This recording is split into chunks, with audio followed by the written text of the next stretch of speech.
வாழ்க வையகம், வாழ்க வையகம், வாழ்க வளமும். குரு வாழ்க, குருவே துணை.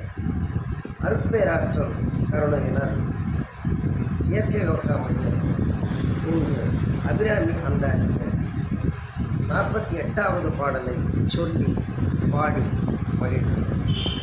காரணம், இப்பாடலை கேட்க, படிக்க, பாராயணம் செய்ய உடற்பற்று நீங்கும் என்பது உண்மை. உடற்பற்று நீங்கும் என்றால் நமது உடலிலே மறைந்துள்ள மறைபொருள் விளங்கும் என்பது பொருள். மறைபொருள், நிறைபொருள் மாந்தர் உரைபொருள் வாழ்க வையகம், வாழ்க வையகம், வாழ்க. இப்போ மறைபொருள் என்பது அன்பின் வடிவில் உள்ளது. அன்பு என்பது அறிவு சார்ந்தது.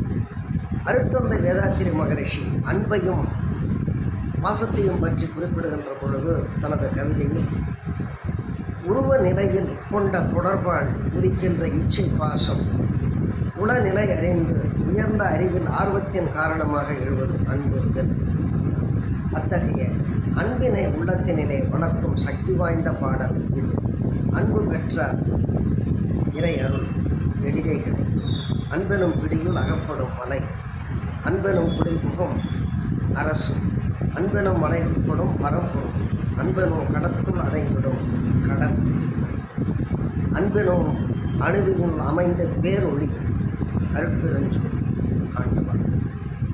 எனவே அத்தகைய சக்தியை தரவல்ல இந்த பாடலை கேளுங்கள், படியுங்கள், பாராயணம் செய்யுங்கள்.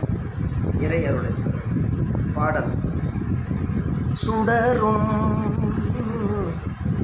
கலைமதி தோன்றும், சுடரும் கலைமதி தோன்றும், சடைமுடி குன்றில், சடைமுடி குன்றில் ஒன்றிப் படரும், ஒன்றிப் படரும் பரிமள பச்சை கொடியை பதித்து நெஞ்சில்,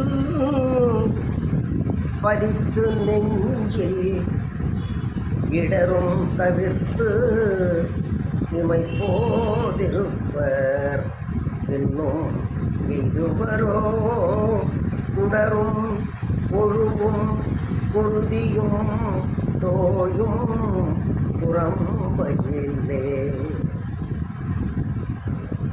சுடரும் கலைமதி தோன்றும், சடைமுடி குன்றில் ஒன்றிப் படரும் பரிமள பச்சை கொடியை பதித்து நெஞ்சில் இடரும் தவிர்த்து இமைப்போதிருப்பர் இன்னும் எய்துவரோ குடரும் குருவும் குருதியும் தோயும். வாழ்க வையகம், வாழ்க வையகம், வாழ்க. அருட்பேராற்றல் கருணை.